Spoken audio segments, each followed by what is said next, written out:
Thank you for joining us today. What you're watching is a webinar by HKTDC.com Sourcing. HKTDC.com Sourcing is hosted by Hong Kong Trade Development Council, and we are a 24/7 B2B sourcing platform that connects suppliers and buyers anytime, anywhere. The topic today is shown on the screen. It's about the dialogue with insiders. Insights into sourcing like a professional. So today we have invited several sourcing professionals to share their insights of sourcing in Asia and to talk about the hiccups and also the challenge and opportunities that when we are working on sourcing in Asia Pacific region. If your friends have problem on logging in to go to webinar, you can ask them to log out and log in again, then it will become smoother. And same case to you. If there are any problems, you can raise it out in the, I will talk about how to raise out your question later on, or actually you can log out and log in again. Okay.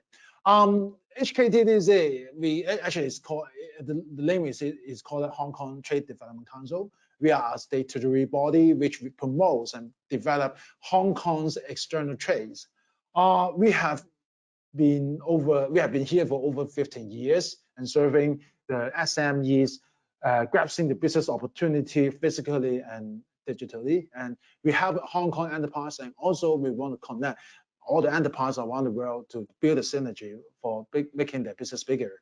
And apart from Hong Kong, we have 15 offices around the world and connecting different buyers and suppliers with Hong Kong enterprise and then to engage with their global business.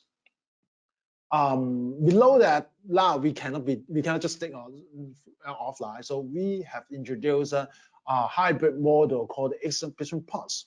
It is our all-rounded idea of connecting buyers and suppliers online and offline throughout the period of time when they are doing sourcing in different steps of their sourcing journey.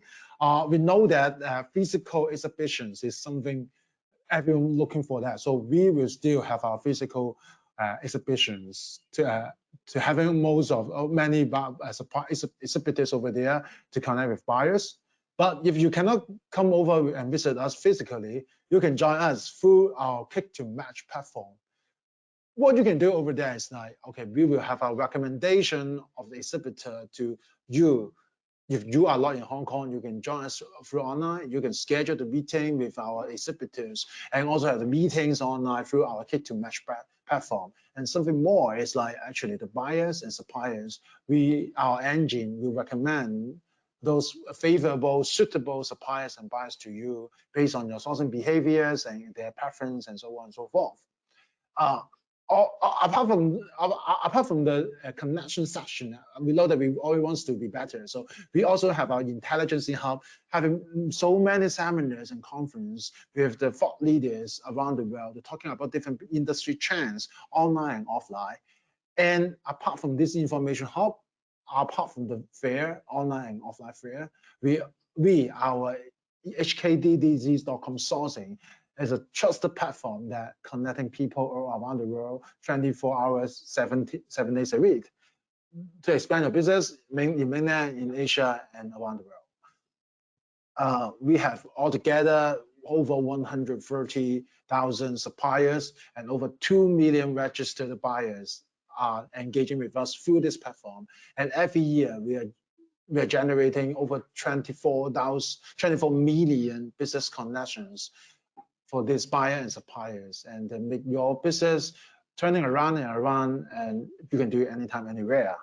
So that's what we are. But I think apart from that, the webinar today is going to share more about knowledge and some experience about sourcing in Asia. We have the video format, we have the webinar format, and also we convert them in a Word and also article format. And all these articles about the trends, about the know-how and guidelines, they are all in our platform called the News Spice. What we are featuring over there is talking about the latest sourcing trend, latest digital trend, and also something about our fairs and exhibitions. All the news, all the information you want to look for, you can go to this site. And also the payback of our webinars are also available over there. So you can just go to there and then look for any information you want. And this information, and you can also subscribe to our newsletter. We will feed you the latest product and also the business trend and industry updates to you from time to time. Okay, that's a very generic introduction of our platform and our services. If you're really interested with us, just leave us your contact, or at the end of our survey, you can just give us your contact or let us know what you are looking for and what's the question in your mind. Then we will send a quick request to the responsive person to get back to you to help you. Okay. Okay, that's the introduction, and now it's a time to talk about our webinar. But before that, there's something I want to introduce. It's about the mechanic. When you have any question, you want to raise anything, and want to have any idea that you want to share about this webinar, you can just go to if you are using desktop, on the right hand side, there should be a small box, and at the bottom of that there is a chat box. Then you can just key in your questions there. And if you are using mobile, you can also see that question box at the bottom of there. And now it's the time to talk about the context of this webinar. And I'm so happy that we have two guests and also our facilitator today to share their insight about sourcing in Asia. And the guests today, they are Veronika from United Sourcing and Elly from Sourcing. And today they have very strong experience on sourcing in Asia Pacific region. And also we have our moderator Michael from Global from Asia. He has a lot of experience in sourcing in China and Asia as well. And today we are so happy to have them to talk with us, to share with us their experience and also the challenge, and also to talk about the opportunities of sourcing in Asia. And this is sharing. So apart from our sharing, we also welcome your questions, and we will consolidate them all together and then raise it out in the end of this webinar. And then our speakers will talk about that. So, hi, hello. Hello, nice to meet everyone. How are you? Hi. Okay, we have another speaker. Okay, they are all from Australia. Okay, hello Veronika. Hello. Okay, and also Michael. Hello. Okay. I think they know much more than me, so I give the time to Michael and also Veronika and Elly to talk to us about how to source better in Asia. Okay, it's your show, your time now. All okay, right. Thank you. Okay, thank you so much, Lenny. This is really a pleasure to be here, everybody. I think I'd love to hear more about our guests on the panel today, learn a little bit about themselves and their background before we dive in. Elly, do you want to start? Just a little bit about yourself and what you do? Yeah, sure. So I am head of brand partnerships and marketing here at Sourcey. We're a large sourcing and product development house for largely e-commerce brands and some retailers as well. So what we do is develop products with our office overseas. We have a team of 12 in China, an office in India, and teams in 7 countries. So we really work through the whole process of product development and manage the outcome of products. So my background is largely in electronics, but we cover apparel, skincare, personal care, furniture, lots of different categories. So hopefully can give you some insights into different products and manufacturing through this webinar. Yeah. Amazing, Elly. Thanks so much for sharing. I'm excited for today. And Veronika, how about yourself? Yeah, hi, my name is Veronika. I'm the director and the owner of United Sourcing Company. We are a Hong Kong company. We have office in Hong Kong and office in China, 2 warehouses in China. Yeah, Hong Kong office is responsible for product development and yes, packaging design and brand development. And China office is mainly for QA, of course. Yes, we will talk about it later. Yes, QC, merchandising, all this follow up. Yeah, and relations with factories, of course. Yeah, my background is from retail. So before setting up this company 8 years ago, I was a buyer and the commercial director of big retailers. Yeah, so I was on that side of the business. Yeah, and right now I'm exactly the one who is sourcing and proposing some items for buyers in retail. We serve Eastern European market and Australian market, mainly in categories like kitchenware, cookware, toys, camping, garden, seasonal items, pet goods. Yeah, quite hot. Nice. Lately. Yeah. Okay, thank you, Veronika. It's really, really great. Like you just mentioned, I think we'll get right into the hot question. I know a lot are wondering logistics. How are people doing logistics? And I don't know if we'll make a separate question about QC. You know, a lot of us, we're doing this online. You know, it would be nice. I wish we could sit next to you in this panel, but we're all online now. We're all, you know, less traveling. So I'd love to hear some things you noticed with the logistics trends the last, you know, last years here and what you're seeing. I don't know if one wants to choose first, Elly or Veronika. Elly, would you like to try first? I think Veronika, we kind of like had a chat about this earlier, so maybe if Veronika wants to start, she's got a very detailed answer prepared for this. Sure. Yeah, Veronika, I'd love to hear about it. As we live in China, we experience lots of challenges in logistics last couple of years. It's true. Yes, I would call it the supply chain challenges. It's bigger than just logistics. So it's not only about the freight prices skyrocketing for the last couple of years, it's also about internal supply chain in China. Last couple of years, we met several very big COVID lockdowns in China when government locks the whole city or even province. Yeah, what it means for us, it's like, for example, no truck can enter the location. Workers are not allowed to leave home, so no factories work, so the factories are closed. Testing labs are closed, samples are not producing. Literally, it's all processes stop for 7, 10, 14, 20 days. It depends on Chinese government. During which area returns to zero COVID reality. Yeah, so that means not everyone, let's say like this, we miss shipping dates, yes, missed sales launches in final country markets, penalties to shipping companies for cancelled bookings and other unplanned expenses. Yeah. So even after lockdown is lifted, QR code system is China sometimes does not make it easy to find transportation for your goods to the port, or make it super expensive if you are trying to jump into the last wagon and arrange trucks last month before Chinese New Year, or last days before lockdown. Yeah. So unfortunately, that influences any part of the production process lately, and not just deliveries of final products. Let us say fabrics can be delayed to bulk production, or raw materials that the factory used for approval samples productions, yeah, they can be also delayed. So you won't receive any even pre-production samples. So that the whole process can stop. So these are like big supply chain challenges that we are facing. Yes, 15 years ago when I started the business in China, I said, oh my God, we cannot do anything right now. There are so many solutions and so many, how you can basically help the factories or figure out some ways how to mitigate these risks. Yes, they also exist. But yes, that's true. Logistics has been pretty painful last couple of years.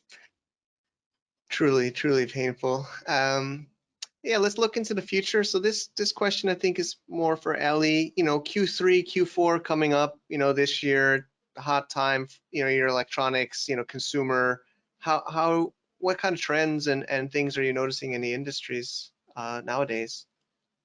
Yeah, so I suppose one of the biggest things we've really noticed, I guess, is so predominantly our clients are e-commerce brands, and really what we've noticed is the supply chain challenges that kind of have had a knock-on effect moving into, you know, and we kind of expect them to stay as well. So I guess what we're really seeing is other knock-on effects of other kind of challenges as well, which is largely, you know, the boom in e-commerce, everything that happened over COVID means that consumer products are more in demand than ever before. Lots of new businesses and startups also kind of taking that space as well. And online shopping has obviously increased drastically. And a lot of those consumers won't go back into retail stores. Their habits are now set to be online. So I guess what we've seen is that has created another kind of challenge, which is the cost of acquiring a customer if you're an e-com brand or you're selling through an Amazon platform has increased. So the biggest trend that we've seen is really people trying to work on their customer lifetime value rather than working on you know, their existing product. They're looking to find new products to introduce into their existing database. So if you've got a huge mailing list and say you sell a beauty tool like some of the e-commerce brands we work with do, a really natural progression is what kind kind of products are your customers looking for that you can develop and bring to market that are really going to sell into those customers. So instead of going out there and spending lots more of your advertising budget trying to acquire new customers, you're really working on your existing customer base, and you're able to introduce fresh and new products into that customer base, and increase your overall revenue and turnover from an e-com brand perspective. So yeah, we've seen some pretty interesting kind of cross categories, but yeah, if you're in the beauty tool space, you know, skincare products work really well. We're seeing a lot of brands who are selling consumable goods like beer, moving into the apparel space and wanting to launch you know, jumpers and hats and all kinds of funky products to sell into their customer base. So yeah, that's probably the biggest trend, is just bringing new products and fresh ideas into your existing customer base. Yeah, I like that. It's true, right? Like, just to summarize some parts I just learned is maximizing your current customer base is what you're saying, and yeah, like your CRMs, your tools, and I like the idea of cross markets or physical goods, consumables. That's really fascinating to see that's happening. Thanks, Elly. Okay, Veronika, would you like to add parts on trends you're seeing coming up this year? Or? We're not in electronics yet, yeah, but yes, it's all about innovation and OEM. Yeah, we are developing lots of different items which are connected to sustainable sourcing and recyclable packaging. Yeah, so it's a big trend lately. Yeah, and it's very difficult. We will probably talk about later to bring the Chinese factories to sustainable and ethical sourcing. Yeah, but it's a big trend what we are observing last year. Yes, and in terms of product development, it's you know, China is closed from travelers right now. Yeah, so product development in China itself, it's a little bit slower than what we can notice from another markets. Yeah, so more and more ideas are coming from our clients and less ideas coming from the factories. Yeah, because they travel obviously, and they cannot like say enrich themselves or their PD departments with new ideas. Yeah, but at the same time, Chinese factories right now are very much interested in sustainability of the orders. Yeah, so in keeping that stable, because for them it's also, I can't say it's crisis, but it's still how to say, they are looking for new customers. Yeah, so it's both sides. So they're quite responsive to our requests about new product development. Yes, new sample development. It's very interesting.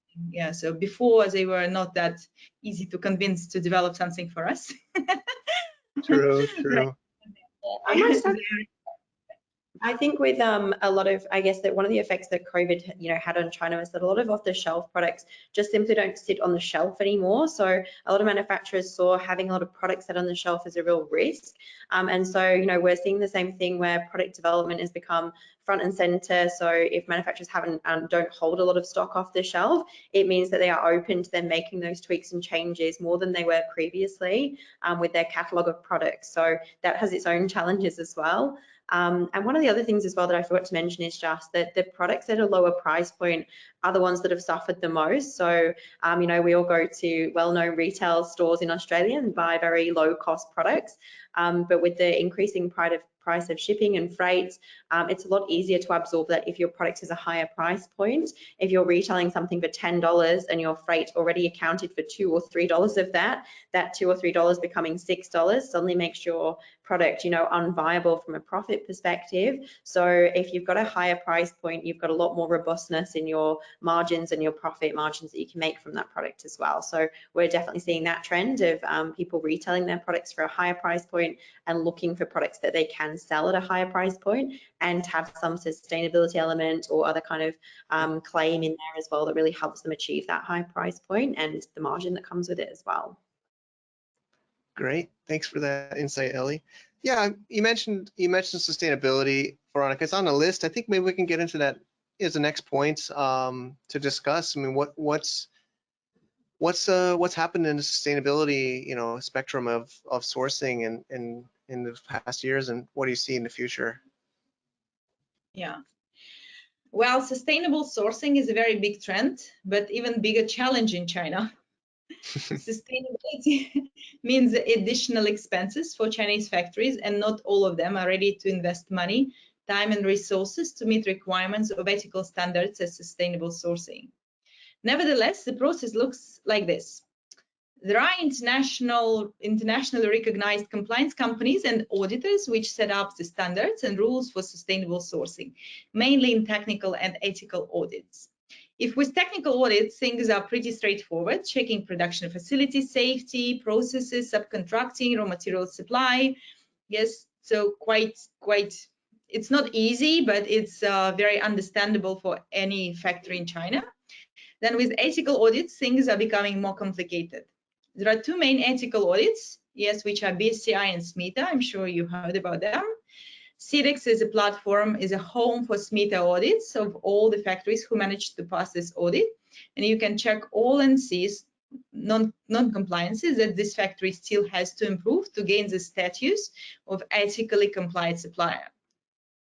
So this is the most strict, let's say like this, SMETA can be 2 pillars and 4 pillars. 4 pillars is including environmental issues. Yes, 2 pillars is also very strict as an audit for the factory. But yes, it's stricter than BSCI. Yeah, BSCI is a little bit easier, but still a very good ethical audit.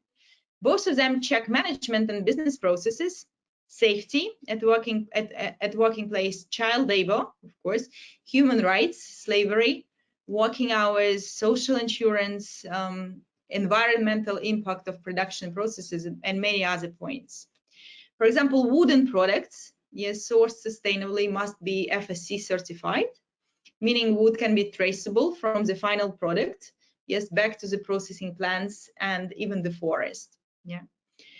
Of course, to ensure the quality of the product, you might want to test your products in internationally recognized labs like SGS, Intertech, for your country standards. Yeah. So basically, about sustainable sourcing, it's all about the product, but as well as about the factory and the producer who is producing them. And in case of FSC, it's even about the traders or any partners where this cycle of FSC product is traceable, yeah, from the forest until to the final customer, like even the retailer. Yeah. So okay. This is how it works. Fascinating. Thank you. Just a little follow-up. I mean, it's true, it does put more costs on the factory, but as we've been seeing in the trends, they're looking for new customers. I mean, everybody's looking for more business. Do you think they're using this to get new customers, or are willing to invest more because of the current market conditions? Well, it depends on the factory, of course. Yes, some of the factories are really looking forward, yes, and how to say, planning big, yes, and of course they are ready to invest some money. And the main thing, resources. Yeah, it's not just one time you audit. Usually it's like you need to close your non-compliances within 30 days. And it's not very easy. Sometimes it takes, again, like health examination for workers, for example, or rearrange your warehouse to store finished goods and raw materials like separately. So for some of Chinese factories, it's too much. It's just they don't want to invest like money and resources into this. But for others, it's a big competitive advantage if they work with bigger customers, like bigger retailers, or some of the customers who are really into sustainable sourcing and making an impact, making the world a better place. Okay, great. So we're getting some questions from the audience coming in. It's really, really, really nice. I want to add one more kind of question I had on my list. Is, 2023, 2024, what do we see in our crystal balls, maybe each of you could give us some of your predictions in sourcing generally, and also maybe a little bit China versus Southeast Asia in general, or Asia sourcing. I'd love to hear your predictions. Elly, do you want to start? Yeah, sure. I guess we've seen a major shift over, the last year or so of companies, startups and existing businesses and retailers really wanting to diversify their supply chain outside of China. So a lot of that comes from, I guess, people feeling the challenge of having all their eggs in one basket, should we say, of just working with one manufacturer that produce their product. So a lot of companies, and we've kind of undertaken a lot of work to really explore the manufacturing options outside of China for their particular products.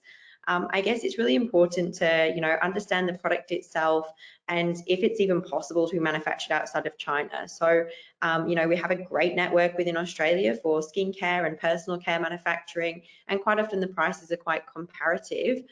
However, that said, when it comes to the packaging side of things, we still need to rely on our Chinese manufacturers to produce the packaging most of the time as well. China are just unrivaled in terms of their skill sets, capacity, capabilities, talent a lot of the time as well, and also how established their supply chains are. So even going through this process multiple times a month with multiple businesses, we look at certain products and we just understand straight away that China is the best place for this product to be manufactured. We have some projects in Vietnam that are incredibly successful in ceramics, and some really amazing textile products as well. So it's just really important to understand the product and if it's possible to be manufactured in different locations and what the pros and cons of it are as well.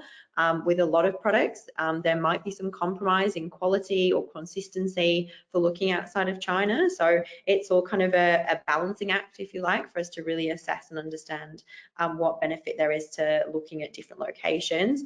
But yeah, definitely the trend is, more manufacturing within Australia for certain products and more requests. But quite often, looking outside of China generally comes with a little bit of a higher price point, higher MOQs. Quite often the raw materials are shipped from China anyway, so you're actually adding a layer of cost and timeline and everything else to your production. So yeah, not 90% of the time, I guess, China is still the most amazing option and where we kind of advise our clients to stay. A lot of brands also have challenges, and that's obviously normally indicative of either managing the factory correctly or looking for a new manufacturer that can really support your products and your growth as well. So it's not always necessarily a need to move outside of the country. Quite often it's just that you need to work with a different manufacturer as well. Perfect, really insightful, Elly. Appreciate that. Yeah, I agree with that. I mean, I think we all are still reliant on China, no matter what people, political or environmental or things happening. We're still looking at China. Veronika, what are you seeing for the future of sourcing and supply chain? No, we've been talking to several, for example, US customers, and we noticed that they are moving out from China, as Elly mentioned, because some of their tariffs that were exposed to some category of the products from China are so high that they make Chinese products not competitive. So, for example, foldable furniture is already gone to other countries, not even to China. Yes, for export to US, of course. Or pet products, they are also moving to Vietnam or to India. For example, textile. Yes, Elly mentioned. There's also lots of things is going to India. Or wooden, like acacia wood, for example, it's went to Vietnam. So that's true that other countries, they are specialized in some products. For example, Bangladesh is very good in big MOQs for garment and textile. So, but China is good, absolutely. But China is still closed, yes, for travelers. Which makes it more difficult to source without the presence in China. Yes, and one of the main challenges, not only logistic, but also QA. Yes, so how to make sure that your product finally will be delivered exactly as you expected. So these kind of challenges, unfortunately, yes, they will still be in China in 2023 and maybe 24. It depends on the government decision if to open the market or not. For the moment, we feel more and more that let's say like this, more and more retailers rely on sourcing companies to help them to source from China, using their presence. Yes, and Elly would confirm probably that as soon as you have people in China or in place or in India or somewhere, it's much more, I'd say, reliable, yes, to receive the product that you wished for, that you aimed for. Great. Thank you so much, Veronika. Yeah, it seems like we're all on the same page here. So let's get to our first question, which actually is related, I think, to what we've been discussing. It's from Harsh Panchal. I hope I pronounced your name correctly. How we get to know if the source is trustable and will send us material once we pay them, especially with COVID and not traveling. It is probably a common question. So thanks for that, Harsh. I don't know, Veronika, you want to take that, or? You mean trustworthy suppliers, right? How to make sure that the supplier. Think he's saying like I can't maybe visit them. I just meet them online, and then they say here's a quotation, pay my bank. How can they know they'll get the goods and it'll be good if they? Yeah. Well, there are so many scenarios which you could not even think of that can happen in China. Even I'm surprised lots of time. Yeah, but let's say like this, start small. Start small. Yeah, establish some relations with the factory. It's very, very important. To be honest, this is the biggest key. The key in China is relationship, and by relations I mean not only how to say like trade and price negotiations. I mean readiness to help other party, sometimes to absorb additional costs, to help your partner to catch the deadline, to find faster way to deliver fabrics to the factory, help them with precise explanation of testing requirements. This is at least you can do, right? To explain them your exact tech spec, your testing requirements, all your expectations about the product and your deadline, right? The next thing that you probably have to do, yes, is to confirm Abv sample. This is pre-production sample, and within the sample, especially when you cannot travel to China, yes, you confirm everything: raw materials, colors, design, I don't know, packaging, everything before you move on with production. One very important point is to make tests, yes, in Intertek or SGS, that this product and the raw materials that they use, yes, will meet the country requirements and country standards. And because not all plastic, silicone, or paint or whatever you use in your product can be safe, can be considered safe in your country. Yeah.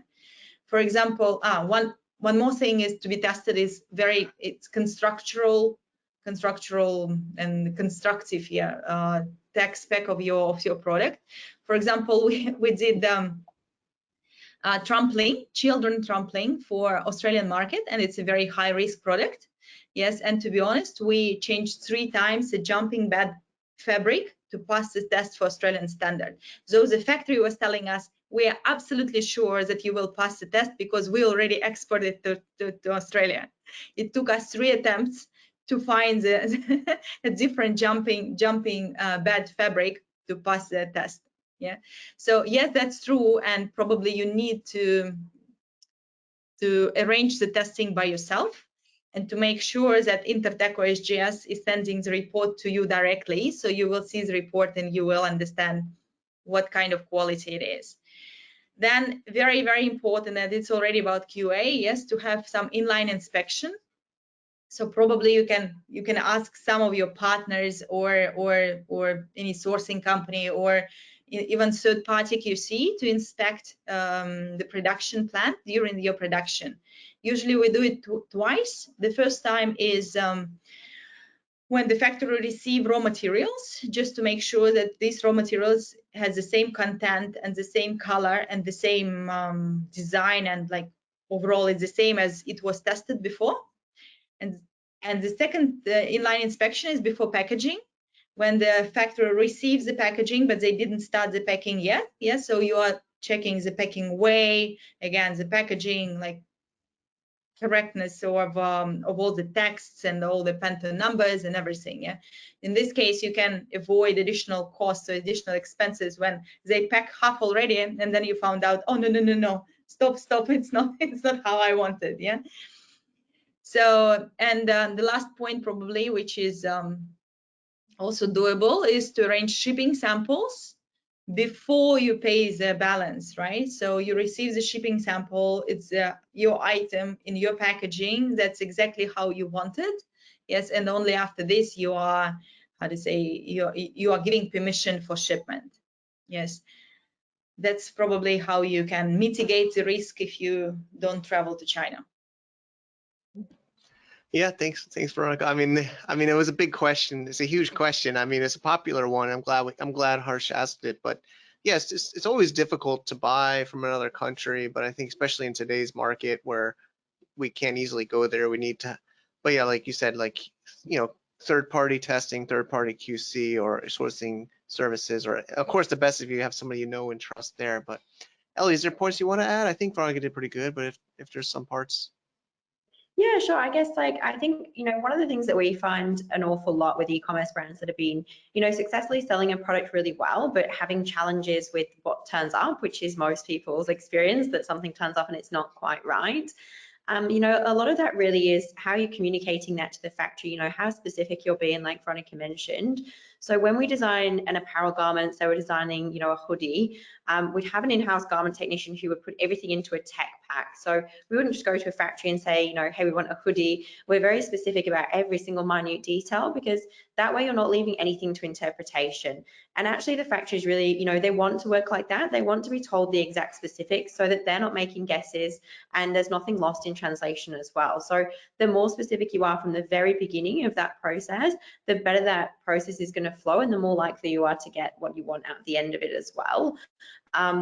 Production, we have an internal phrase that we use, which is production is a beast.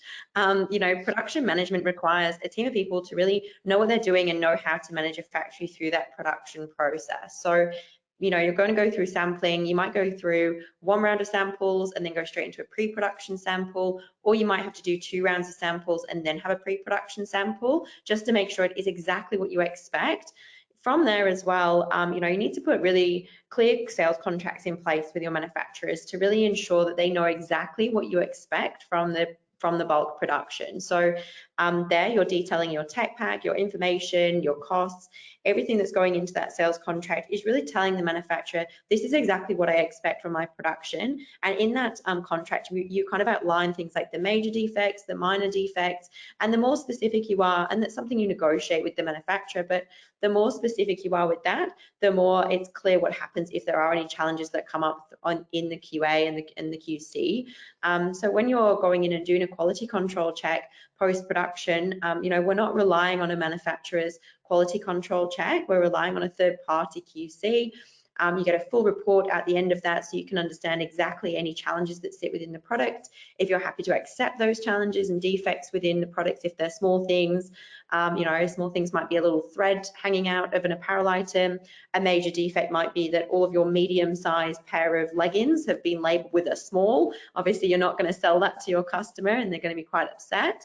A factory necessarily wouldn't just say, okay, I'll replace all the mediums, because that's maybe doesn't fit into their production schedule. So if you agree all those things out at the front end of things, then there's no nasty surprises at the end as well. Yeah. And of course, not paying your balance until you're fully satisfied and you're happy for your product to get on the way to you as well. Yeah, fascinating. And yeah, just to reiterate, like I say garbage in, garbage out. Like a lot of times people blame the factory, but if you're, like you said, you don't have your requirements, your specifications, know what you want up front, like how does the supplier supposed to know? So that's really important. And I think the other one is don't be in a rush. Usually the biggest mistakes happen when you're in a hurry, right? You just want the product right away. So maybe Harsh has found a supplier, found a product he likes, they give him a quote, he pays, he's hoping to get it fast. When you rush things is when you really hit a lot of mistakes too. So this is great insights. Thank you both. Okay, I see a lot of questions. We're gonna try our best to get through these. Sianda in South Africa, you have quite a few. It's really fascinating questions. I'm not sure if we can get some good answers today. It's a little bit off topic, but what is the way to broker a license deal for a product launched in Asia where you want to first rights to it, bringing it to your region? Example, bringing a product into South Africa, I would like exclusive rights to importing the startup product. So I don't know if either of you, maybe Elly has more insights on that, or I don't feel really qualified to answer the question, but yeah, it I'll doesn't seem like exactly sourcing. It's more like distribution, but it was second on our list here. But I think, Sianda, I think the main point is contracts, you know, whether it's sourcing contracts or sales contracts. But of course, the hard part about it is international business, right? What law you're going to follow, what country you're going to follow that law. Probably the best would be to get the contract made in China, in Chinese law, so that it could be enforced in China would be my main point. But of course, having a contract, but also, as I think we talked about earlier, is having relationships. You know, there's a keyword guanxi in Chinese about relationships, but you know, and of course, money talks, numbers talks. If you're able to sell enough, of course they'll like do that. But I hope that helps, Sianda.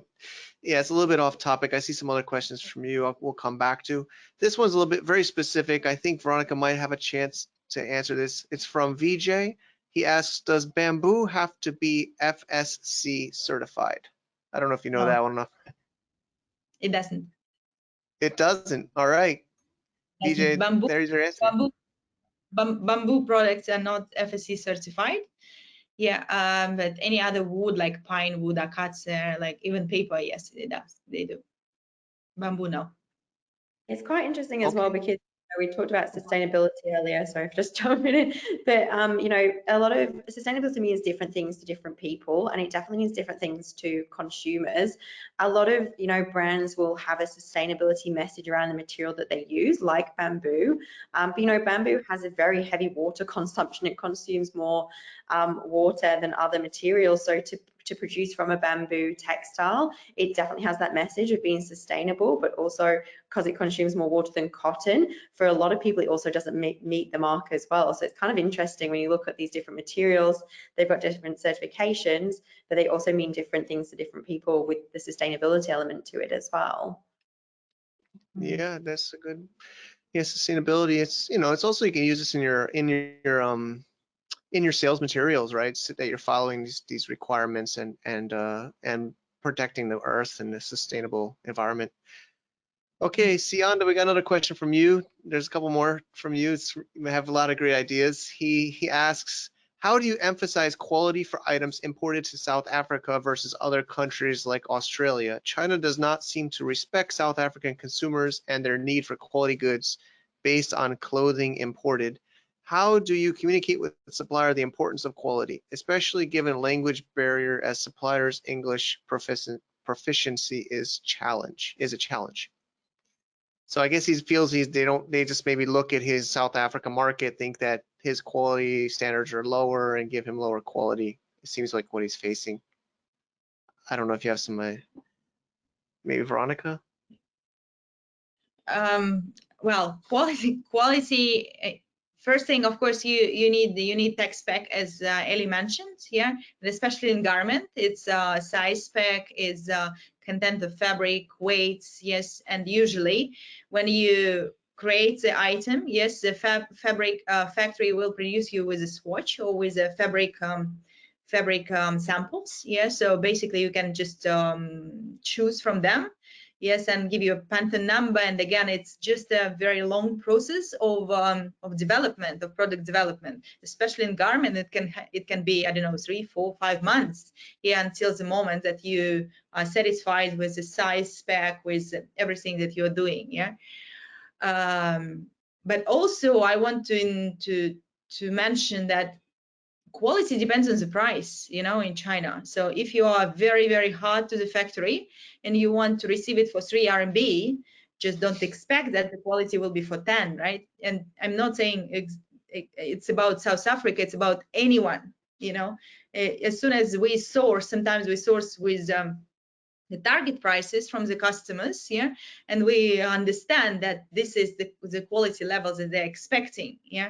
So for example, again, for the let me give example, socks. Yes, they can cost 1.6 RMB, which are the kind of lowest, yeah, but they also can cost 2.6 RMB, which is like almost twice, yeah, higher. But these will be very different socks, yeah, and you will see one will be from 2 threads, another one from 3 threads.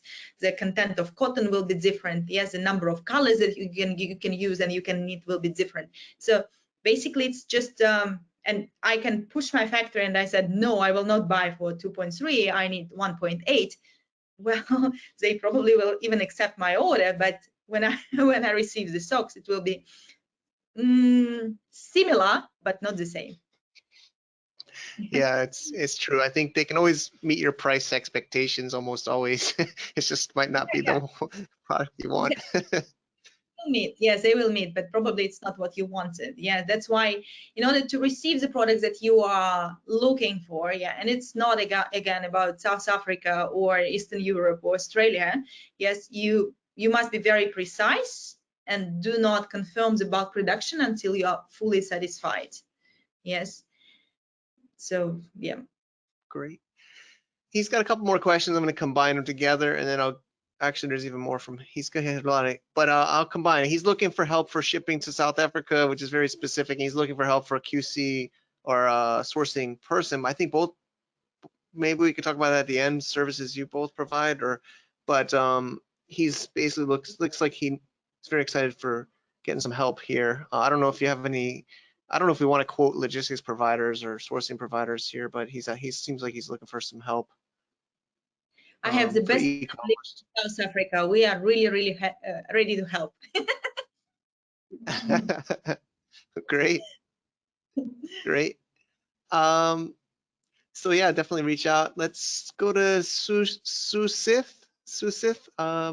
Some suppliers are not allowed to sell and or export their goods out of China due to China business regulations and restrictions, although we wanted to purchase their goods.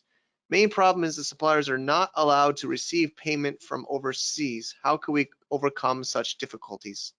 I don't know if you get that. It basically seems like they're having trouble receiving money from their country to China.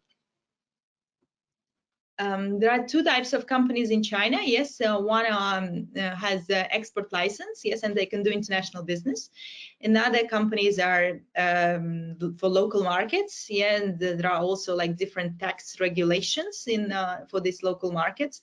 That's true. So if you want to, if you really find a factory who you are satisfied with and they do not have export license, you can go to import and export agents. There are plenty of them in China. To be honest, they are absolutely legal. Yes, so even your factory can help you to find those export agents. And the main challenge within China will be about VAT tax. Yes, so about taxation of this import agent and this legal factory. So the system can be different, but they will definitely solve it within themselves. Yeah, so it's. As soon as you are happy with the factory, let's say like this is technical issue, you can definitely solve it. You can find export agent and they will do export for you, or import for you and export for Chinese factory. True. Yeah. Veronica's had a lot of insights. I don't know if Elly, I mean, at least it is a little bit more Veronica's space, but I don't know if you want to add to this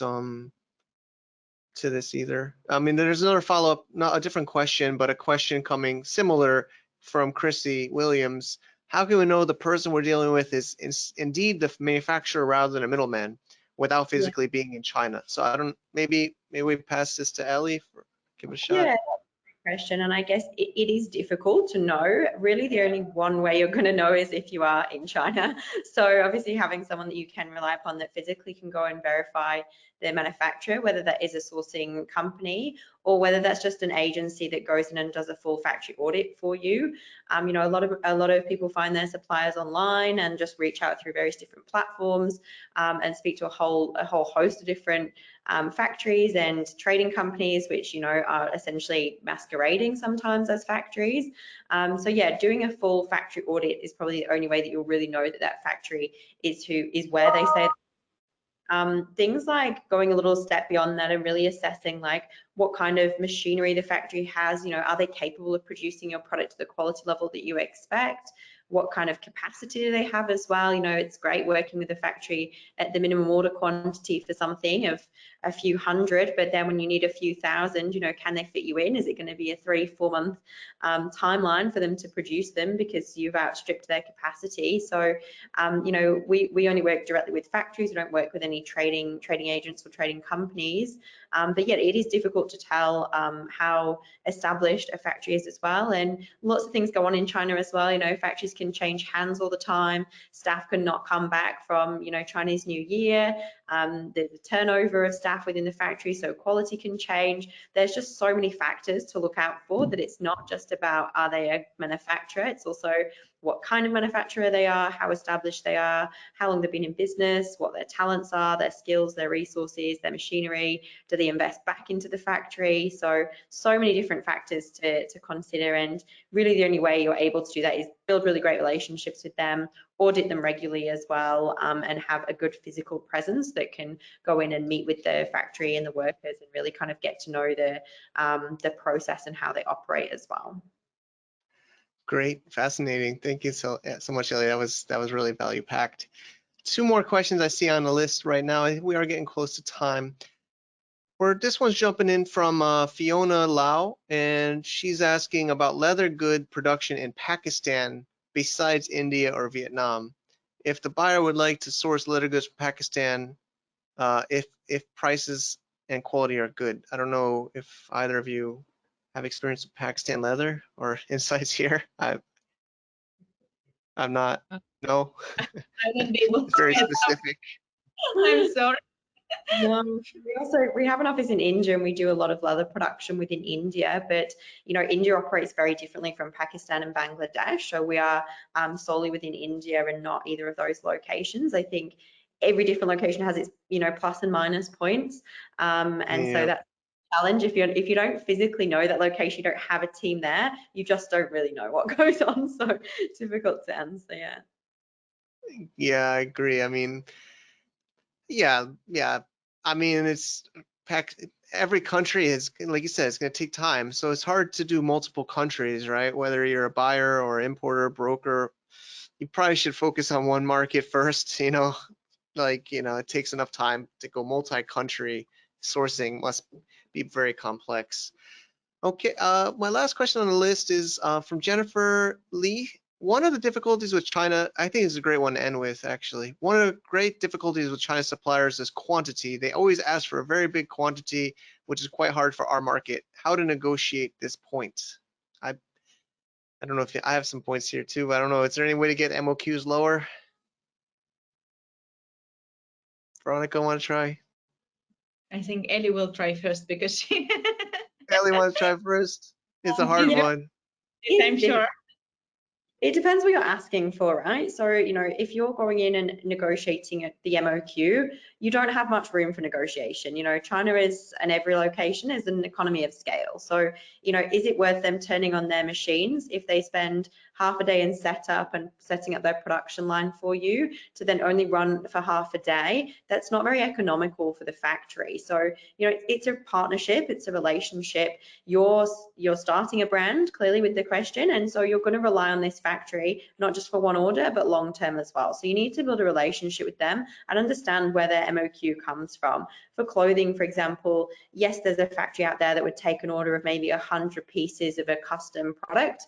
You're not going to end up with the best quality. You're much better waiting and doing less products, but having a larger range of depth of product rather than breadth of product, and meeting the MOQ of a really great factory. It might be 300 pieces per design per color. But working that way means that you're able to work with a better quality of factory, get a better quality of product.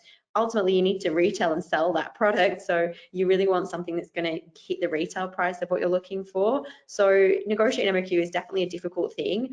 But I would do, if you're looking at multiple different factories and they're all coming back with really similar MOQs, then you kind of know, okay, this is the minimum for a factory to go through that setup, to understand how to create the product, and then obviously to be able to produce it to a good quality as well. But don't be shy of getting different quotes from different factories to understand what the range is and what the kind of averages as well. If everyone's telling you it's 10,000 units and someone's saying 1,000, I'd be a bit worried about that. So yeah, True, from true.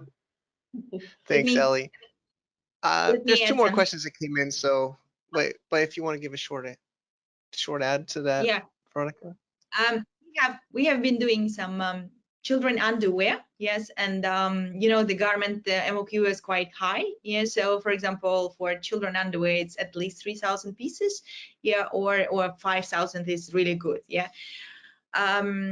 We were trying to serve one customer who really wanted 1,000 pieces, and we were really fighting. Almost fighting with the factory. We were just trying to convince them, please guys, help us. We were placing so many orders to you before, just help us with this 1,000 pieces. Finally, we ended up, they told us, okay, we can do it, but these are the designs that you can choose, or these are the colors. So what they are doing, they are basically going to stock market. They're checking the same content, the same weight of the fabric. It's not a problem, yeah, but they will give you options of designs of prints or something, yeah, that you can't do OEM for your 1,000 pieces in underwear, yeah, but you can still do the product that is different to other products. So it will be, so they won't dye fabric for you for 1,000 pieces, but they can show you all pink colors, and there will be 10 pink colors. So probably you can choose one your pink, right? But so there is always some solution, but it won't be 100%, how to say, up to your idea of probably, yeah. Got it. All right. So yeah, two more came in, and I think it's got a few minutes left. So let's see if we can get them. One's Dharmesh. Hi. I hope I try my best on names. Thank you for your question.